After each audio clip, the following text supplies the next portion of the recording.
Welcome, friends and followers, and all the others out there. We are here live, CEO Secrets, Friday morning at 10 a.m. Eastern and 7 a.m. Pacific. Hopefully, you've had your cup of coffee this morning, and we've got some good stuff to share today. Vinny Ribas is here with me again, as usual, my partner in all kinds of things. No crime, but everything else. Good morning. Good morning. So, how's it going, Vinny? How you doing today? We're doing okay. Life is good. That's awesome. Life is good. Actually, got a chance. We're putting an offer on a house this morning, so that's a good thing. That is exciting news. Very good news. Awesome. Yeah. You know what? Let me actually do this. I just realized I have not yet hit the record button. So pause with me, guys, for a second. I know we're live here, but it is Friday morning, and I have not had enough coffee yet. So there we go. Now I got the record button going, and we are live here for CEO Secrets. So, Vinny, we've got a lot of ground to cover, but I think I want to start off the show today with just a shout out and kind of a moment of contemplation of that, because someone that actually brought us together, the two of us together, because of the organization he created, CEO Space, Berny Dohrmann, passed away yesterday, and unexpected. It was related to COVID. And I was contemplating last night how if he hadn't created CEO Space and brought all those people together, literally everyone that I talk to on a daily basis right now, except for like my family, I would not have these relationships. I mean, my businesses, the books, the courses, the work that we do together, this all happened because he built an organization that was focused around cooperative business. And because you invited me to be part of that, a member of that organization, CEO Space, back in 2007, it's led to a whole shift in my life. I was working corporate at the time. I eventually started my first business and then businesses beyond that. And, it's a tribute to him to see what has happened in my life. And I know you guys, you and your wife, Connie, were much more deeply involved for a longer period of time than I was. So I want to hand it over to you, just, a few words, thoughts that you might have today. Sure. Bernie, or BJ, as we knew him at the time, was just an incredible mentor who had this amazing concept of what if you brought people together from all over the world, from every level, and just worked cooperatively. So he had this organization, which at the time was called IBI Global, and then became CEO Space and then CEO Space International. And I joined in 2001. And when we moved here to Tennessee, Connie and I, about 5 years after that, Connie and I actually became the state directors for Tennessee. And our job was to meet business people and bring them into the fold to get them to see how life can be different, how business can be different if they're working in cooperation. And literally, I mean, 5 times a year, there would be this huge, anywhere from 200 to 700 business people of every level. I mean, you talk about CEOs of major corporations or, C-level executives. You're talking about the marketing people and branding people and stuff that literally, work with the Fortune 500 companies, including yourself as an instructor there, with all the work you've done on the customer experience side. And so my entire network, well, first of all, everything that I know about business, because I had the entrepreneurial spirit, but I had never built a business, was everything that I learned was from that organization. How to raise capital, how to put a team together, and all the different pieces that really need to be done to build something huge. And BJ was our mentor through the whole thing. He's the one that would connect you with the right people, whether it's from the front of the room and you're in this group, but the networking opportunities that he made during the conferences, I mean, they were designed, every minute of the day was either you were learning or you were networking. And he taught you how to network. And literally everything that I have, all the businesses that I have, they're all completely based on what I learned or who I met at CEO Space. And so it's a huge loss for the world. It really is. CEO state space still continues. Obviously, they're doing a lot of stuff Yeah. online right now, but he built a system that it was so powerful because it took away all the barriers. There were no, I mean, obviously no color barriers, no race, anything like that. But it also took the economic barriers. It was, here's somebody who's very, very successful and somebody else coming into the room that has a great idea. And the person who's successful says, I know how to make that work. Let's partner. Right. And, it's kind of like Shark Tank. It was, Shark Tank on a much, much grander scale. And everybody had a chance to win. And so it was powerful, and it was all BJ's vision. It was him who designed all the pieces. And I don't know exactly when he started this, but he was there. Chicken Soup for the Soul came out of this. Yeah. It was actually an idea that started at one of the early CEO or IBI global meetings. And there's countless others that, that when he did his reunion, and for the 20-year reunion or whatever, I mean, the people that were speaking, the T. Harv Ekers and Bob the motivation, Proctor, Jack Canfield, Mark Victor Hansen, and so Yeah. I mean, these were all his best friends that he was bringing in, and everybody was getting to meet and work with. Right. It was amazing, and that's the way he was.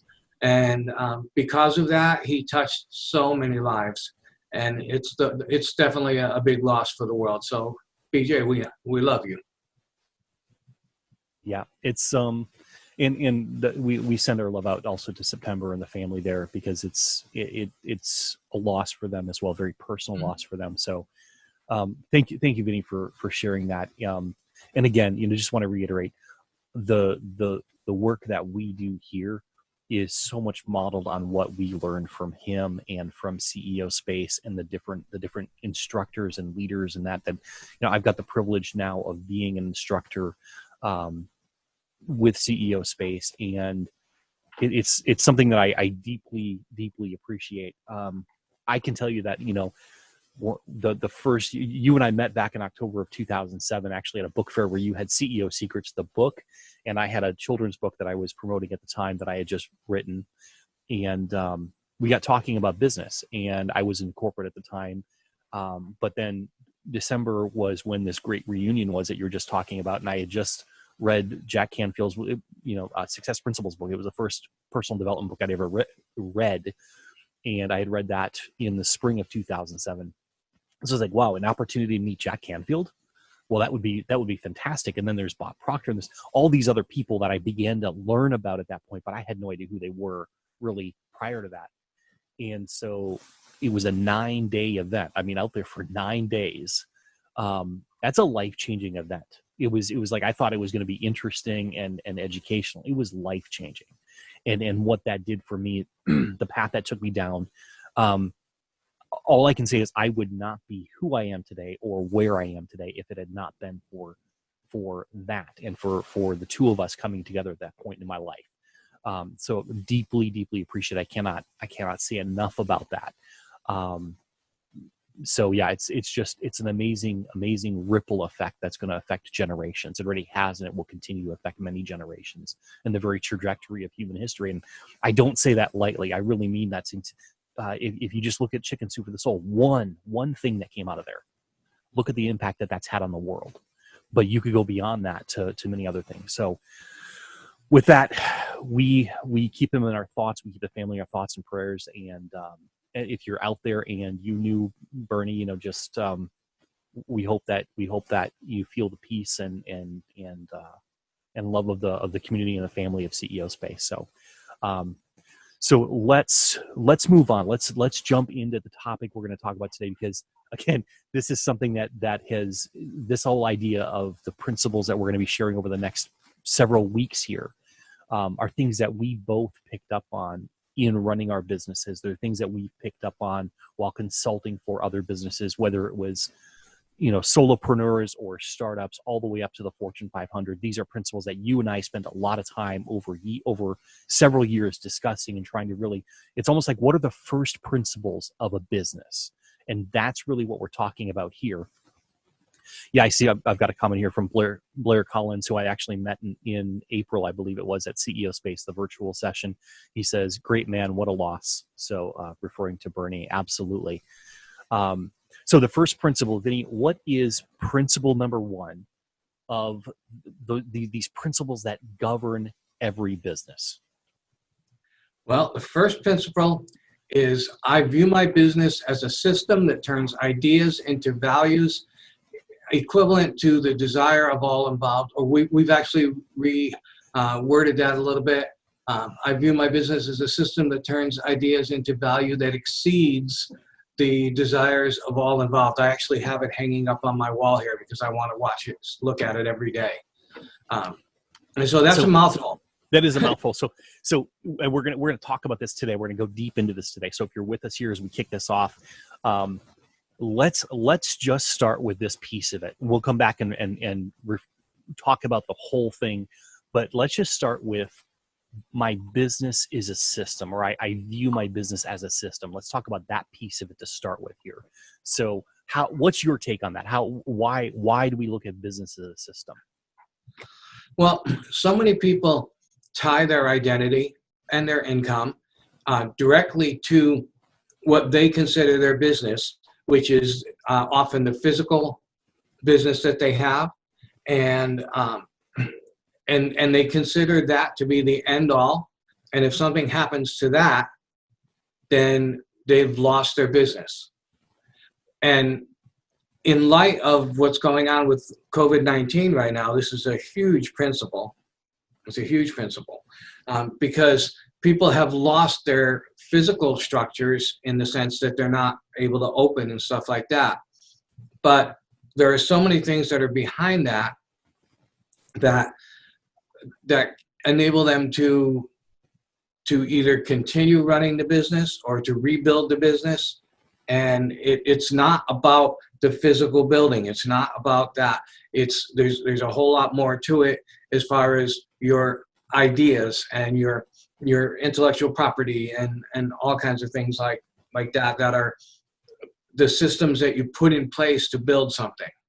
And so the first thing that I think is important is to divorce yourself immediately from the idea that your business is a physical entity, and that's your identity, because that may be true to an extent, but there's so much more behind it that is the driver of that. But it in itself is the business, the system that you've used to run the business. Yeah, I think that is a critical point that we got to really emphasize here. And I'll use an example. There's Opryland Hotel that's very close to me, about a mile and a half away from Opryland, and I used to work for the headquarters, Gaylord Entertainment, that owned it. And there was a time when I was beginning to understand this principle, I used Opryland as an example. Opryland is an amazing resort, like 3,000 rooms, 600,000 square feet of meeting space, or maybe that's actually, I think it's closer to 800,000 square feet now. They've added on to it. So if you look at that, you might say Opryland is a business, and yes and no. And what I mean by that is Opryland is designed and used as a resort. It's got hotel rooms and conference centers and spa and pools and all that kind of stuff, right? But you could take out all of the employees in that building and you could turn that into a hospital. You could turn it into a very nice dormitory for a school. You could turn it into apartments. You could turn it into office space.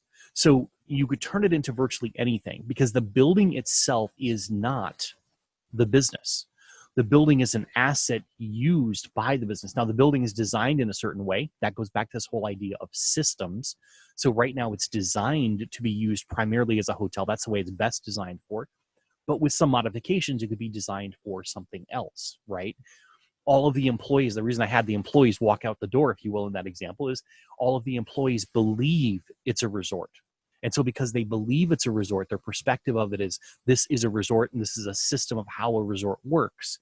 They operate it as a resort. But if you walked people in there, employees in there, and leaders in there who viewed it as a dormitory or as a hospital or as something else, they would operate it from that perspective. And so Your business is a system. It's not the physical assets. It's not the products that you create. Another example I like to use for this is insurance. I had a client that was in the insurance business, or is in the insurance business. And I used to ask the employees when they start talking about the products and services they offer in the business, and I said, XYZ brand, show me your business. And they're like thinking I'm crazy. Like, you're in a conference room, or look around. This is our business. I said, no, this is a building. I can do anything with this building, right? Well, we sell insurance, and so that must be what you're referring to. We're an insurance business. Okay, well, show me the insurance. And like, well, here's a policy. No, that's a piece of paper, or that's something on the computer screen. That's a guarantee of what you do. But in essence, there is nothing there. Insurance is a promise, right? And so it's a system. We're going to insure you, and here's how that works and all that. But there's nothing there. And I don't do that. I don't say these things to diminish a business. It's to actually get to the core, this first principle, which is that your business is a system. I want to take that to a much more tangible or much more reachable level for a lot of people. Somebody owns a restaurant, the restaurant burns down. Did they lose their business? They still have customers who love them. They still have all their recipes. They still have their employees. They could buy a building down the street and rebuild, and they would not lose anything. They'd lose the money in between, but they do not lose their business. Their business is in the system that they built. It's in the value that they built to their customers, which keeps the customers there. But it's in the recipes. It's in how they design their kitchen and everything that they could duplicate. It's not the kitchen, it's how they designed it. And when you have the mentality that your business is just a system, then you become much more portable. You get companies like Twitter that when the COVID hit and people couldn't work in offices, they sent everybody home, work from home. Then all of a sudden, they're saying, oh, you guys don't have to come back. You're working just fine from home. Here's this huge business that was not Twitter. This building was not Twitter. Twitter was in the system that they had built. And so you have to have the mentality. And if you don't have the mentality, or if you're building a business, you have to build it with the mentality that you're going to build a system. And there's a lot of reasons for it. Number one, like we just said, because if something burns down, or there's a challenge like that. And granted, there are always going to be problems, like COVID has closed restaurants, and there's no place you can't open any restaurants. Well, let's caveat that. It hasn't closed restaurants. It may have closed the dining room or limited the capacity of the dining room. But again, because it's a system, it's not the building itself. And this is why so many people, when you look at the difference between who's succeeding and who's failing right now, and I don't mean failing like it's their fault necessarily, but it does come back to mindset. If they view their restaurant as a system, they have a much better chance of figuring out, how do I move forward? How do I tweak the system to keep moving forward? Because people still need to eat. People still want food that they haven't cooked on their own stove. So how do I change out what I have and change my system so I can still have a business? So I wanted to jump in there, but keep going where you're going. That's where I was going.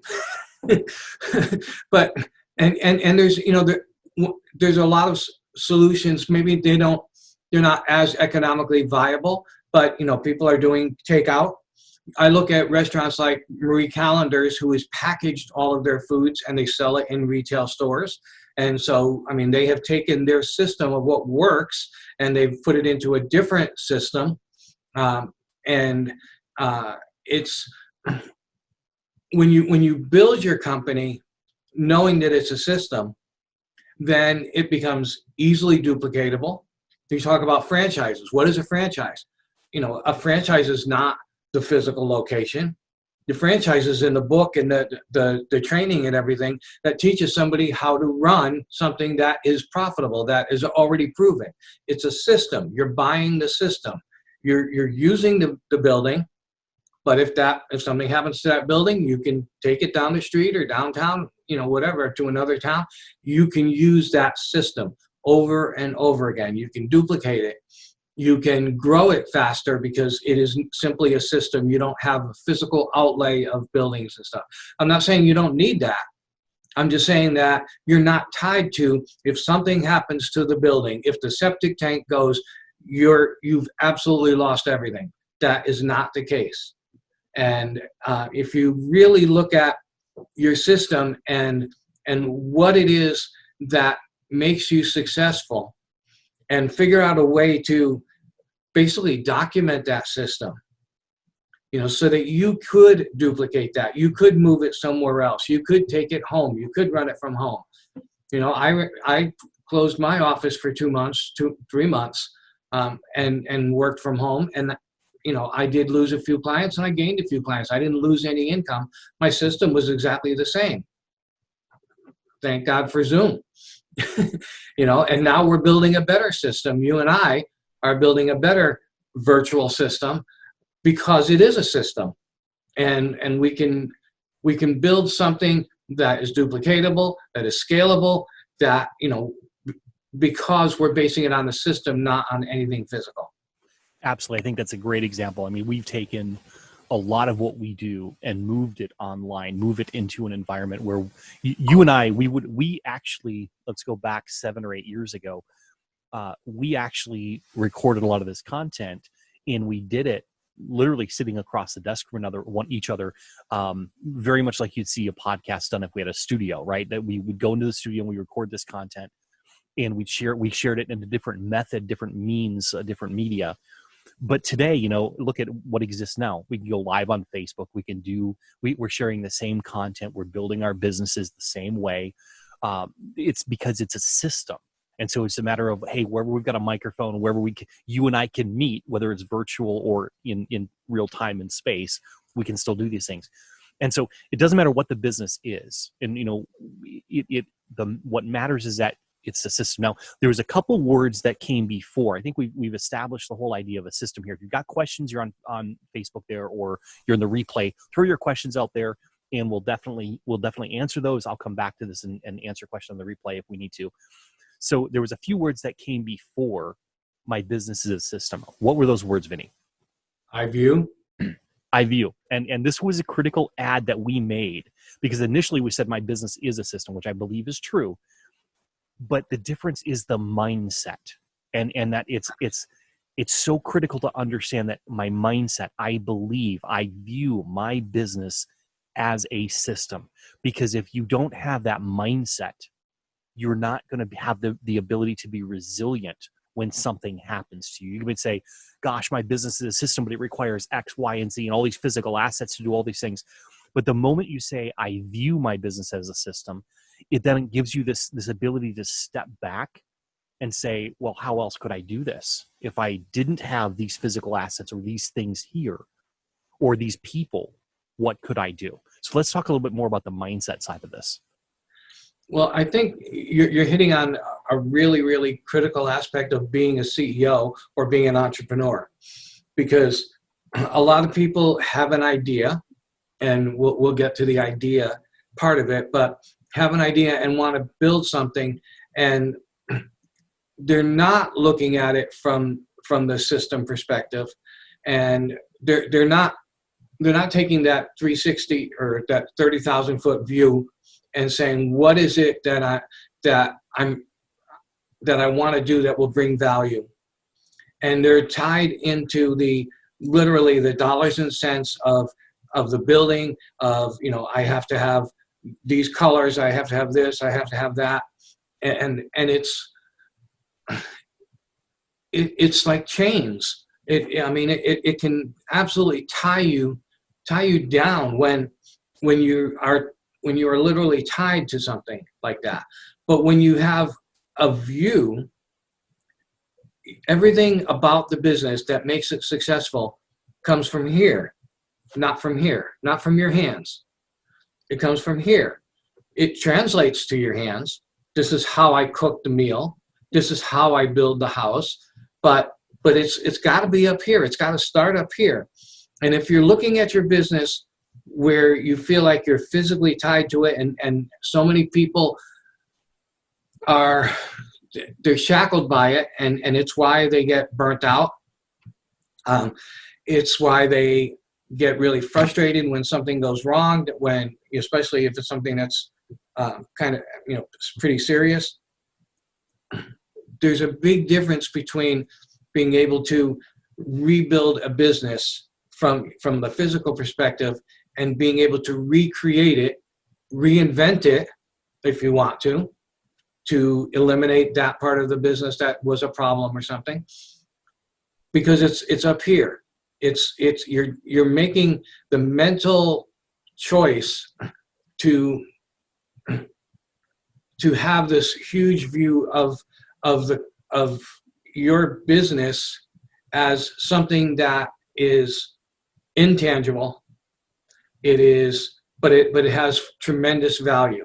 You have to know where your value is. I guess that's what it is. You have to know where your value is. And the value is not in the end product necessarily. It's in how you get to the end product. Yeah, and I think the part of you that really strikes me, I love how you described it from that perspective. One of the things that I focus on when I think about, I view my business as a system.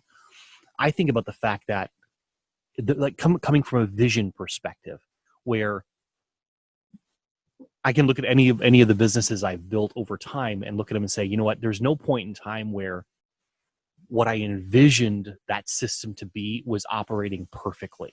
In other words, my vision was always out ahead of the reality of the system I had in place, or the reality of what that system was delivering on that particular day or at that particular time for that particular client.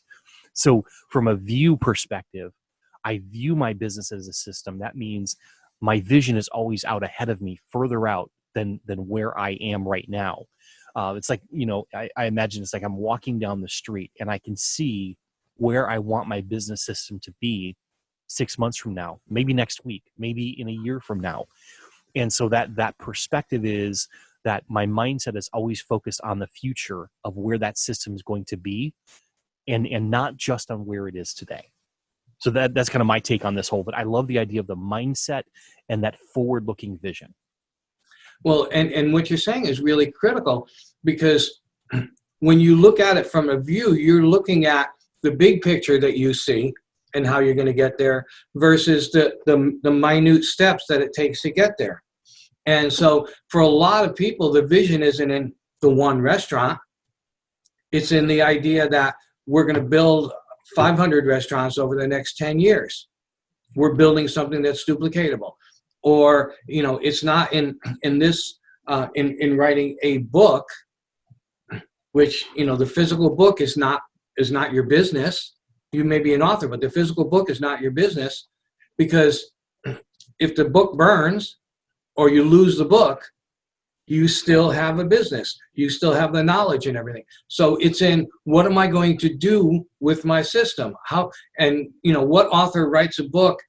Not very many that are happy with, okay, I got my copy and that's it.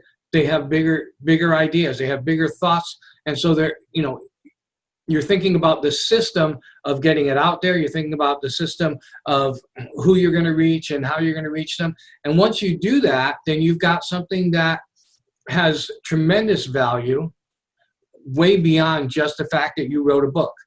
I wrote a book. I wrote CEO Secrets back in 2007. I think there's 3 copies left in the world.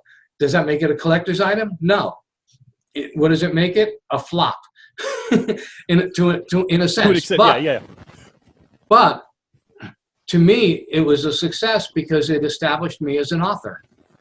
Well, and not just that, it's also it helped the people at that moment in time. So let's talk about your book for a second, CEO Secrets, because the name of the show is CEO Secrets because in part of that book. But where did CEO Secrets come from? Tell that story a little bit, because I think that will help people get the idea of the fact that you have a system, and whether it's represented in this way or this way or this way. Like now we're representing it, if you will, in a Facebook Live podcast format at this moment in time. It was a book, at one point in time. And what was it before it was that book? It was actually, I was writing a newsletter because I was the state director for IBI Global at the time. And I was writing a weekly newsletter, and people came up to me and said, this is 2007, I print them out and put them in a binder, because the articles are so good. And so, they said, you need to put a book together. So I was able to take what I wrote, kind of, wrap it into a package where it made sense, put it in the right order, and put the book out based on the knowledge that I had. And it was not, it wasn't anything revolutionary as far as I wrote a book. It was a product of an idea that was bringing value to people. Well, and even those articles came out of what? Where did they come from?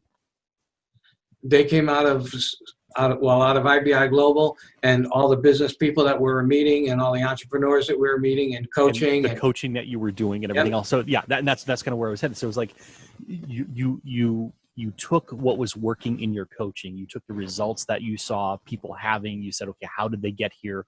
You boiled that down into, okay, here's the system, and you create an article from that, right? Then you put enough of those together, then you've got a whole series of newsletters, and then someone says, hey, why don't you turn that into a book? So you turn it into a book. And from that book, you actually end up doing consulting. You've built several businesses since then, which is why the book kind of disappeared a little bit, if you will, because you were focused on building businesses that delivered in particular, especially in the music industry, as an example, the film and TV industry. And now kind of full circle coming back, now we're doing this podcast, which goes beyond what was in the book, but the book is the foundation of it all. And it's funny because that book in 2007 is how you and I both met at a book fair, which is, we're sitting across the aisle from each other. I was with my book and you were with your book. And so it's interesting because if you start thinking about the systems you have in place in your business, that is the real value to you as a business owner, as a CEO. The systems are the real value. And I think with COVID-19, that's become very clear, hopefully clearer for people, that I need to rethink my system, how I use my system, how I deliver the value. So let's move forward now. We've got I view my business as a system. We've talked about that piece of it. What's the next piece that we want to talk about? That turns ideas into value, and we'll focus on the ideas part. Okay. Because every business starts as an idea, whether it's something that's totally original or it's I see something there and if I change it a little bit, I can make it better or bigger or more or prettier or whatever, or I can fit it into a different market or whatever. But every business, even if it's something that, I'm going to be a doctor just like other people become doctors. The idea that you're going to be a doctor and what you're going to do with that starts with the idea. The idea that, okay, now I have to go to medical school. I have to do it. All starts with an idea. And it's critical to understand what a lot of people let their ideas just go because they don't know how to build something from it. They don't understand the value of the idea itself. And CEO Space or IBI Global was so good, as I mentioned earlier, of somebody coming in with just an idea, but it had value in itself because it was something unique that somebody else said, I know how to bring this piece to it, and I can bring this person in, and then you can bring this person in, and all of a sudden we've got this, this viable system that we're building. And it all starts from an idea. And so it's really critical to understand everybody has ideas, and those ideas do have value. And it's not about I'm going to open a restaurant. It's about the concepts that you have around why am I building the restaurant? What am I going to do that's different? What am I going to do that's unique? Because obviously you have these ideas running through your head, no matter what kind of business you're doing. It's like you have a picture of what that looks like. That's where it has to start, crystallizing that. And I think it's interesting because you have very different people coming at this idea, this idea differently. So I don't know if that was well stated or not, so let me go in a little more detail there. Um, we do this live, folks, so if we can't talk, it's because we're stuck in our thoughts and trying to get those thoughts to words. But here's what I've seen. Let me say it this way. You've got people who are, let's say, technicians. They're very, very good at what they do. They come to the business, say, I've got a better way to do something, right? So they've got an idea there. Then you have people who maybe they were a customer of another company and they say, gosh, this product sucks. I know I want something better. So they're looking at the experience, the kind of the customer experience of it, if you will. Then you might have other people who are out there saying, oh, there's a whole new way to deliver. So, let me create a franchise out of this. So looking at the system, a different way to form the system of business. So it's still a restaurant, but I'm going to franchise it so I can build 100 of them in a week, kind of thing. And so if you look at it, there's different ways that different ideas people come with, and there's not one right idea or right way. Someone may come with the experience idea. Someone may come with the technical idea. Some may come with a system idea or a financing idea. And what we're trying to say is like the original idea has value. What you have to do is enhance that idea, build a system around that idea so that it can be taken to the market and you can do something with that. But this idea that ideas are a dime a dozen. That's something I've heard a long time. And so I think a lot of people, they're like, well, I had an idea once and someone else went ahead and did something with that, right? They didn't steal it from me, but like they had the idea too and they went and did something. The only difference between those two people, in a sense, is one had an idea and took action. And I think that that's a really important distinction is like, it's not just any action, it's about building a system that turns that idea into value. So what else do we want to talk about on this idea side? Like, I think we talked about this about, let's say 4 weeks ago, was it first episode of CEO Secrets? If you want to go back and watch that, we talked about the asset inventory. And in the asset inventory, there was the tangible and the intangible, and intellectual property, and et cetera. One of the lists that we had you create, if you did this exercise, if you haven't, go back and do the exercise, is to create a list of the ideas that you have, no matter how well formed they are, but a list of these ideas that might be something of value. So if we've got that list, Vinny, what can we do with that list of ideas? Well, some people are really prolific at coming up with ideas. And so, I mean, you can take an idea, and if you don't want to be the one to take it to market, you can license it. There are people that will just buy the idea of the license of your idea. You still get credit for it. You get paid every time if somebody, if you have a new comb and every time they sell one comb, you get 2 cents. It just came off of an idea. There are people who thrive on taking ideas and building them. Entrepreneurs love doing that. You can find the people who know how to take that idea to the next level. You can, I want to jump in there because you just reminded me that I had a good friend of mine, Nick Riplinger. He's based in Dayton, Ohio, and he was in the military, left the military, but he started in 2017, he started a company. And what they do is they take technology that's been developed by like the Air Force and military or whatever else, and they actually take these things that have been invented already, and all they do is rapid commercialization is what they call it. So his company takes what other people have created and they find a way to package it, to commercialize it, to get it to market, to find the right people to buy the product. But he's like, we're not the inventors or the innovators. We just get things to market. So I think he downplays a little bit. They are innovators because they figure out how to commercialize it. Right. But that's an example, I think, of what you're saying. Someone else had this idea of, let's do X, Y, Z. And then you've got people who are really good at saying, let me build the system that takes that to market. And so these other people, the scientists or the inventors, can sit over here and they've got their own system because they're making money and have a business around taking ideas into reality. But then someone else can say, let me commercialize that idea. And I think it's important to realize your idea doesn't need to be explosive to be viable. I mean, how many chairs are there? Different kinds of chairs. How many companies make chairs? And how many people have an improvement on the chair, or whether it's a different color, different handles on the side, different, whatever, different cushion. there's thousands and thousands and thousands of them. And then you can get, like, there's one company that makes all the door locks for cars. That's what they do. They make the door locks. Now, that's not a very glamorous job, not a glamorous idea. It's the recognition that there was a need, and they filled it. So ideas come in all shapes and sizes. And I think that, the thing that we need to hammer home is your ideas have value, and it's the system that you put behind it, or that somebody puts behind it, that is going to give it legs. And that's what we're trying to get to here, is how do you build something that's going to have legs and have longevity, and that's, it starts with the way you view.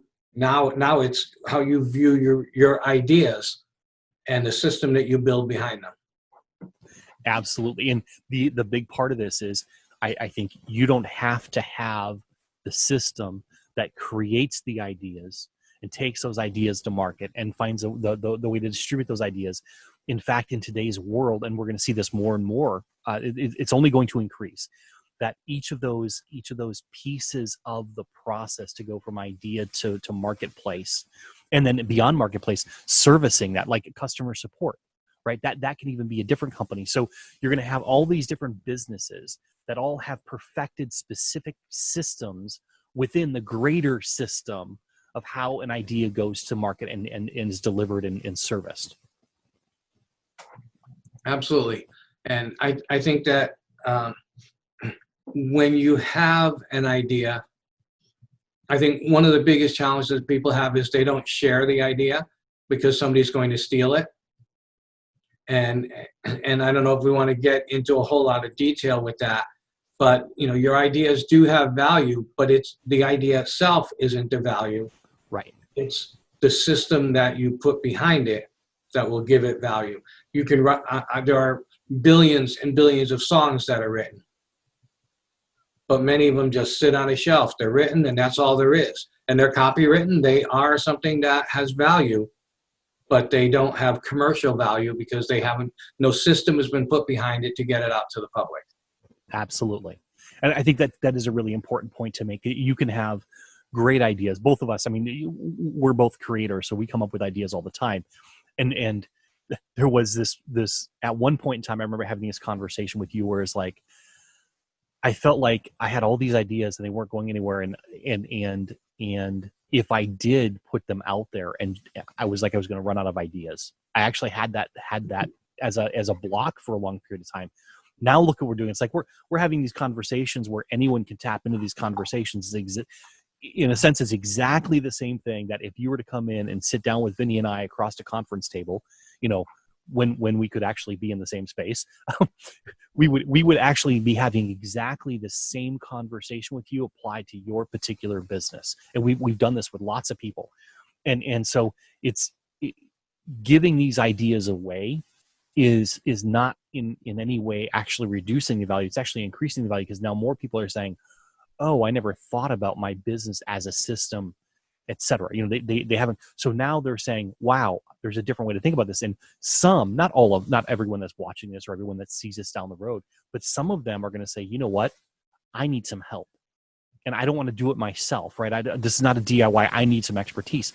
And some of those people are going to come to us and say, Vinny, Tony, I need you guys to sit down with me and help me understand my business as a system. Help me understand how to move this piece of it forward. And that's what we do. So I find it interesting is like this whole idea of the value of ideas, being held closely. You've got to protect them in the right way, absolutely. But at the same time, there's the right time and place with a system. We have a system here where we share ideas. You guys know how to reach us. We talk about that. We've got a book that you can read if you want to go deeper into some of these things, all of that type of stuff, right? So there's a system that we're turning these ideas into greater value. Okay, so let's talk about the value side of it, Vinny. What's that next piece? So we're turning ideas into value. Well, as I just mentioned, like with a song that sits on the shelf, the reason it sits there is because nobody's heard it. and it hasn't created any value for the listener because nobody's heard it. You have to take your idea and you're going to put a system behind it, but there has to be a purpose behind the system. There has to be a reason why you're doing it. And the value part of it is, what is it that the end user is going to get? What's the benefit that they're going to get from not necessarily your idea as a chair. What is it from the idea and the system combined? IKEA is a little bit different system. Build your own furniture. It's still furniture. It's a system that's different. So is it IKEA? Did I get that mixed up? Yep. No, that's right. Anyway, it's really critical to understand the value that you're bringing to the world with what you're doing for a lot of reasons. One, because obviously that's going to be your sales point. That's going to be the reason that flock around it. Number two is you've got to feel good about what you're doing. You've got to feel good that you're bringing value. I think most of us want that. They want to feel like what we're doing has value to other people, and you have to design that value. You as a customer experience expert can go into this a lot deeper, but you have to design what that value is going to be. Sometimes you get surprised. You don't realize people pick it up. Songs are a perfect example where, you release a song, it's got this story, but what is it? I'm Already There. I came out during a war. And so, it became about soldiers, even though it wasn't about that. It was about a traveling salesman, actually about a musician on the road. But it was adopted by somebody else. So, sometimes the value gets moved around, but the value was in the song itself and the fact that it was published and recorded and published and everything. But if you don't have a value in mind behind it, then you really are building the same old, I guess, that doesn't separate it from the pack. Right. I think jumping into the value side there, let me go a little deeper there. There's the typical value measures that people look at, and is it more convenient? Does it save time? Does it save money? Those are all important, and those might be what you use in your marketing language. But I'm going to encourage you, and this comes from that human experience and customer experience side. I'm going to encourage you to go deeper, because there's more than just relieving pain, if you will, the inconvenience of something or the pain of something. There's 5 different areas that I find, if we focus on, and these are deep psychological needs, if you will, that humans have. There's 5 areas that if you focus on as a business, 2 or 3 of these at least, you will find that you will create tremendous value for your customers. Your products will stand out, and word of mouth marketing will take off for you. So these come out of positive psychology. They have all been proven with scientific research as things that humans are seeking. They call them 5 endeavors that humans are seeking. There's a great book about it. My book back there, Profitability. We actually talk about it if you want to check that out. But it's represented by an acronym, PERMA, P-E-R-M-A. Each of these is an endeavor. P stands for positive emotion. So a lot of things I talked about, like ease of use, convenience, things like that, they fall under positive emotion. Does it bring me joy, happiness, things like that, right? And that's perfectly good. But most of the marketplace has been focused on positive emotion, and they forget the other 4, or they're not even aware of the other 4 endeavors that humans are seeking that really bring tremendous value. So you've got the positive emotion. The next one is engagement. That's the E. And engagement is like being in the state of flow, or being so deeply involved with the activity that you're doing that you lose track of time and space. You lose track of who you are. You become one with what you're doing. It's just an all-encompassing, all-engaging experience, right? That could be like you're reading a great book, as an example, or watching a great movie, and you feel the emotion of the characters in the book or in the movie. That's a sense of being engaged, deeply engaged. Well, you can do that with all kinds of products and services. I mean, if you love cars, as an example, right? Driving down the highway in that dream car of yours, is a sense of engagement. You just get lost in what you're doing. Listening to, I know you love music, Vinny, listening to great songs, you get lost in it, right? So there's that element of it. Now, if we take it a step further, we go to so we got PE, the R. If we look at the R, is relationship. That's human connectivity. And relationship really matters, because relationship is how we connect with other people, how we engage in those relationships, and what we do from that point. Then the M is for meaning. People want meaningful value. It is possible we have a connection issue here, because it looks like I'm frozen on Facebook. One other piece. Oh, there he is. Okay. Where did I freeze at, Vinny? You were talking about the E, and okay. So I kept talking. Okay, so I kept talking. So I'll quickly jump back. And so the E is engagement. It's, being engaged with music, movies, things like that, websites, books. The R is relationship. It's human connectivity. It's connecting with that person across the desk, across the table, across the camera from you, if you will. Then there is M for meaning, which is how meaningful something is. How does it lead to your legacy? Is it something that you're like, wow, this means so much more. I'm part of something bigger than myself, right? And then there's A, which is accomplishment, achievement, or we can also call that mastery, where I've achieved something I've never achieved before, right? So those five PERMA are the five things that those create tremendous value for people. That's what they're seeking at their core. They may be demonstrated in thousands of different ways, but fundamentally you come back to those five. And there's a reason why this is all really critical. When you're building a business, you want to have customers who are willing to pay for your product or services. And so this is where you're creating value, and you're deciding on what that value is going to be based on PERMA. You want your customers to pay X amount of money for your product or service. And let's face it, you can have very similar products and services, two different companies, and one will be 10 times more expensive than the other one. And there's something in the PERMA side of it that they, when they feel good about the reliability of it, they, whatever it is that gives it enough value that people will pay for that. You can download a free bookkeeping software, or you could buy QuickBooks. It's, as an example. And so you have to determine what that value is going to be, because when you build your system, it's got to be profitable. And so you can't build a system that creates this really expensive product or service when people are not willing to pay for it.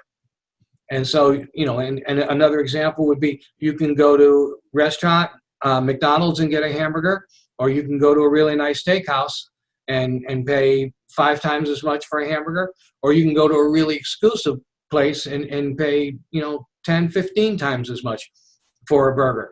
There's a lot to, yes, the food is definitely different, but it's not 15 times different.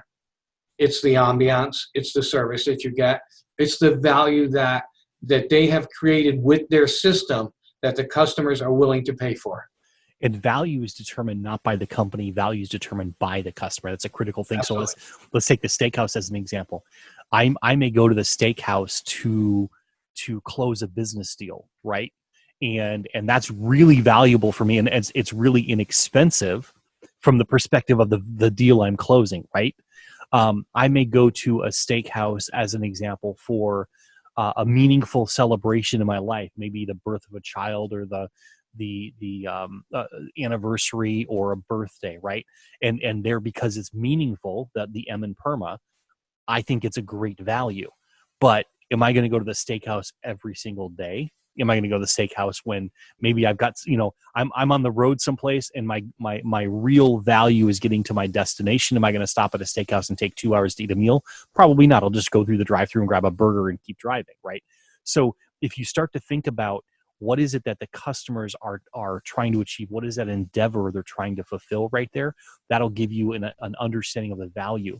And I think a piece to this is recognizing that even free may not be a good value for some people, because they really don't want to do it themselves, or they don't want to, whatever you're offering is your value, there's a counter value to it. There's pain that's involved in the process. It could be the pain of paying a high price if people want to get something for free, or it could be the pain of having to do something themselves. So if you give it to them for free, they're willing to take one pain over another as much as they're willing to take a value over the other. Absolutely. And it's really interesting the way you put that, because you have to know your customers, who your target customers are, what their pain points are, in order to be able to create the value that they are willing to pay for. You can't just assume because you're in an affluent part of town that you can charge 10 times more for a burger. There's got to be something else that is bringing value. And I think a lot of times people get stuck in the idea that my idea isn't very different. I just want to be a cook and I want to have my own restaurant. So the value comes in, could be in the ambiance. It could be in, everybody's going to be 6 feet apart automatically. We're going to keep it that way. So it's always safe. Everybody's always social distancing. Or I wanted to build a restaurant, and I'll put this out there because I'm not going to do it, where there were every table was in its own room. So you can have a private business meeting. And you basically are time sharing that this is your business meeting space to come and have lunch every day. And you're paying by the month for it. And there are places like, I like that. I like that idea. Yeah, Nashville Business Club or whatever city club, is kind of that atmosphere, except it's not separate rooms. Mm-hmm. But there are a lot of ways that you can take your idea and have it create value for somebody. It could be just in the location. Yeah. We're going to put it because this is a place that's not served. There's nobody. Dollar General has very specific guidelines as to where they're going to put stores. Walmart knows that they want to be within, I don't know if it's 7 miles or 11 miles of everybody. Mm-hmm. So they won't build one that's closer than that, or much closer than that, but they want to make sure that everybody can get to a Walmart within either 7 or I think it's 11 minutes. Interesting. And so there, there's a value in the convenience. Mm-hmm. So you have to look at what, when you're building your system, you're looking at what it is that you're going to bring value, and you're looking at, is that value duplicatable? Yes. If that's your goal. Yeah. Interesting. So, okay, the next part of this is, so it turns ideas into value that exceeds. So let me talk for a moment about exceeds, and it exceeds the desires. But the reason value has to exceed, and this comes back to that human experience element of it, is if you do a trade, if you literally, you tell someone, here is exactly what I'm promising for X amount of dollars or X amount of time, whatever that trade is, and you give them exactly what you promised, and they give you exactly what that you requested, there is no additional value created there. It is a perfect trade, which sounds like that's the right way to do business, right? Because we maximize our profitability. Here's the problem with that, though. If you leave no value in the exchange on the customer side, they have no reason to talk about you. They have no reason to word of mouth share you with their others. So you have to now spend a lot more money marketing, which is an expense to you. And so if you leave value on the table, if you will, given to the customer and help the customer recognize the value that you've exceeded, you will have customers who are loyal to you. They'll come back again and again because they know they always get more than they pay for. You'll be profitable because you can actually cut expenses in other areas of your business. And so there's much more depth to it. I know we don't have time to go into all the depth to it, but if you exceed the value your customers want, they will continue to come back to you. That doesn't mean you give them the thing at bare bones or you take a loss on it. That's not what we're referring to.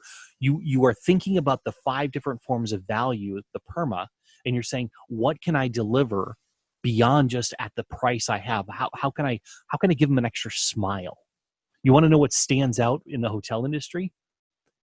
It's the companies, the 5-star reviews are all related to the the employees connecting in that human experience, that relationship.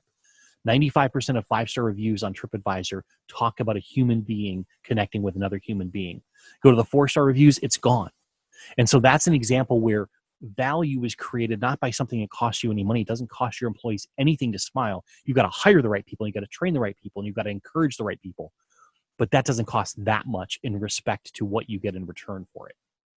Absolutely. And it's I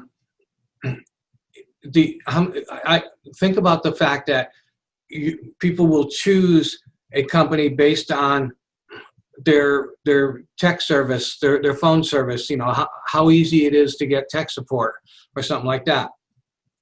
The value is in the customer service, the customer experience, and a lot of people are willing to pay more for that because they just don't want to have that battle. And so you have to understand your customers and what's going to bring value to them, extra value. And it doesn't, like I said, it doesn't have to cost anything. It could be as simple as a smile. It could be as simple as, we're here. If you have any questions, feel free to call. It could be, we put a checklist of Q&As on the website, but if that doesn't work, feel free to call. I mean, there's so many different things that could create that extra value that people will drive farther for, that they will choose you over the cheaper alternative or the closer, the comparable alternative. And that's what you're looking for. If you create value above and beyond what people are actually putting out from their wallets, if you create value above and beyond that, then you've created a loyal customer. And as you mentioned, I mean, it's way cheaper to be able to market to somebody who's already a customer than it is to keep trying to find new customers and trying to find new customers and new customers. So, absolutely. And that, so the exceeds also goes toward your shareholders. It goes toward your employees. It goes toward, we'll kind of extend it so it exceeds the desires of all involved, right? So who's involved in your business? I mean, let's talk for a moment about that, Vinny. Who's all on the team? Who's all involved in the business? Well, we talked about this in one of the past episodes, but your team consists of anybody who has any kind of interaction with your business or your idea. And that means it's not just your employees, but they're part of your team. It's not just maybe you have investors or a board of advisors or a board of directors or anything like that, but it's your vendors, it's your customers, it's anybody who is literally doing any kind of promotion for you, even if it's totally volunteer. That is a marketing team, whether you realize it or not. I mean, there are anybody that has any kind of interaction with you, your idea, or your customers. I mean, other people trust friends. They trust people that they'll follow people that they trust. I'm losing my train of thought here, but they'll follow people that they trust. And so your customers have to be a very big part of your team. You have to, understand that they are a team, and you can call on them, whether it's to, do you like this service? What would you like to see us add? Have a contest where they get their friends to sign up for the mailing, whatever. There's so many different ways, but your teams are the people that are interacting with you that you can mobilize in any way, shape, or form. That are, your vendors. You can talk to one vendor and say, who do you know that does this? I need somebody to help me with this. And that's in their area of expertise. It's anybody who's interacting with the business or the idea or the system. And so you want to think about all those people and say, okay, how can what is it they desire? And how can I exceed that desire in the system that I have? And so, I'm just thinking like a simple example, a vendor. Well, your vendors desire to be paid on time, right? And so maybe it's paying them on time. Maybe it's paying them, a couple days early. You just make sure that the check arrives there on time. That sounds like a simple thing to do. But you look at your business and say, well, if I can hold that money for an extra 2 or 3 days, that might mean something for my business, but what value does it bring? Is that vendor going to be willing to step out? Or maybe you recommend that vendor, maybe paying on time isn't the thing. Maybe it's recommending that vendor to another business owner. Say, hey, I think you might want to use this vendor. You're adding value to that vendor. You're giving leads. You and I do this all the time. I mean, we recommend companies to other people because we see that there's a good connection there. So exceeding the value of exceeding the desire, the value that exceeds the desires of all involved. I can't even say it today. So let's kind of wrap the whole thing here, and let's go back and read the statement again, Vinny. You've got it right there. You've got the more recent version of it right in front of you there. So read that. It's actually on the wall. I view my business as a system that turns ideas into value that exceed the desires of all involved. That is the first principle in business. If you understand that principle, everything else will fall in line. If you don't understand that principle, you will have a difficult time succeeding in business.